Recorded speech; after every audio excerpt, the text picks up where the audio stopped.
Welcome to This Explainer. Today, we are going to demystify one of the absolute biggest entertainment juggernauts on the planet right now, anime. I mean, if you've been paying any attention at all to global pop culture, you already know it's literally everywhere. From completely dominating streaming platforms to shattering massive box office records, anime is definitely no longer just some niche interest. It is a defining pillar of modern media. So we're going to break down exactly what it is, how it works, and why it has completely taken over the world. Okay, let's jump right in with a number that honestly kind of blew my mind: $25 billion. In 2024, the global anime market hit a record-shattering $25 billion in value. That is roughly 3.84 trillion yen. We're talking about an industry that grew by nearly 15% in just a single year. To put that into perspective, this medium is generating the kind of massive revenue that goes toe-to-toe with major Western film and television industries. It's an absolute powerhouse. And what really brilliantly illustrates this explosion is where that money is coming from.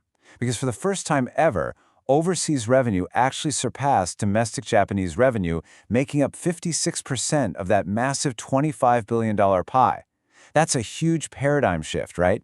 Anime just isn't a purely Japanese export anymore. It's a massive global commodity that's being heavily driven by international audiences. So, here is our roadmap for making you an anime expert today. We're starting with this jaw-dropping industry boom. Then we'll firmly define what anime actually is, compare it to Western cartoons, trace its incredible 100-year history, and finally, look at its current cultural dominance. Step 1. The anime industry boom. Let's really look at just how deeply this medium has penetrated our modern viewing habits. We know the money is huge, but who exactly is watching? Well, the generational divide here is just staggering. A recent Vox Media survey showed that an incredible 42% of Gen Z watches anime on a weekly basis, compared to just 3% of baby boomers. Think about that for a second. For younger viewers, flipping on an anime is exactly as normal as watching a sitcom or a reality show. It's just a fundamental, everyday part of their media diet. And all of this everyday viewership is translating to unprecedented box office success. Look at 2025's Demon Slayer film Infinity Castle. It grossed a mind-bending $802.6 million globally. Even wilder, it broke the U.S. opening weekend record for any international, non-English language film ever, pulling in $70 million in just its first few days. These franchises are literally competing head-to-head with Hollywood blockbusters, and they're winning. Moving on to part 2, defining the anime medium. The crucial question is, what exactly is anime? We throw the word around all the time, but the definition actually changes depending on where you're standing. Simply put, the word itself is just derived from a shortening of the English word animation.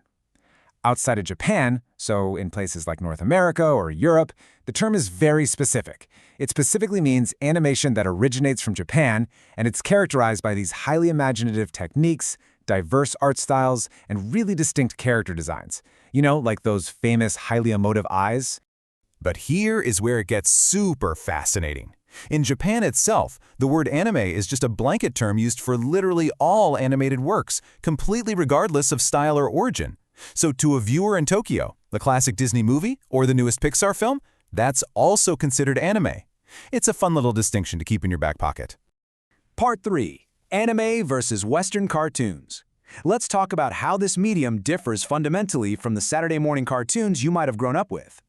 It's way more than just a difference in art style. It is an entirely different philosophy of animation.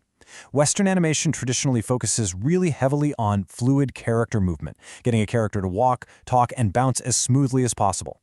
Anime, on the other hand, puts a unique emphasis on incredible, highly detailed settings and super cinematic camera effects. We're talking dynamic panning, rapid zooming, and dramatic extreme angles. It really prioritizes the drama and the framing over just the pure fluidity of motion. There's also a major, massive contrast in the actual production pipeline. In Western animation, the voice actors typically hit the studio to record their lines first, and then the animators draw the characters to match that audio. Anime does the exact opposite. The animation is almost always produced before the voice acting. The Japanese voice actors, known as seiyuu, actually perform their lines to perfectly match the pre-animated mouth flaps and expressions. It is incredibly precise work. Plus, anime uses highly specific terminology to clearly define its intended audience, which is something we don't really do as much in the West. Shonen, for example, specifically targets a teen demographic and is usually really action-heavy. Seinen is aimed at adult males and tackles much darker, complex themes. It's a brilliant system because you always know exactly what level of maturity or action you're getting into right from the start. Section 4. A century of anime. To understand how the industry got this complex and structured, we really need to look back at its roots. Believe it or not, the earliest commercial Japanese animation dates all the way back to 1917, but things really kicked into gear in 1963 when Osamu Tezuka, a guy widely known as the god of manga, released Astro Boy. That specific show created the characteristic art style and TV format we recognize today. From there, the 1980s and 90s sparked a global boom with legendary, groundbreaking films like Akira, paving the way straight into today's era of total streaming dominance. When the medium really started making waves in the West during the 80s and 90s, television executives had an absolute revelation. Listen to this quote from Mike Lizzo over at Cartoon Network. "Japanese animation is so different from what airs here. It's far edgier, more adult and violent. Western audiences were instantly hooked because anime was exploring these highly mature, high-stakes themes that traditional Western cartoons just wouldn't dare touch." And over those decades, the Japanese industry essentially perfected a massive, highly lucrative production pipeline. It generally starts by adapting popular comics, called manga or light novels. Those naturally become television broadcasts. Then, the absolute most successful TV shows get spun out into massive theatrical movie events. Finally, the whole shebang is distributed simultaneously across the globe via streaming. It is an incredibly well-oiled machine designed to maximize fan engagement. Which brings us to part 5, the global cultural phenomenon. How did this pipeline turn anime into the worldwide force we see today? Well, why does it resonate so strongly across so many different languages and borders? By the 2020s, global audiences were deeply drawn to anime's incredible emotional depth. It doesn't shy away from universal human struggles. It dives deep into complex ideas about identity, the incredible power of friendship, and overcoming truly impossible odds through sheer perseverance. And those distinctive, gorgeous visual styles just make those universal stories hit that much harder.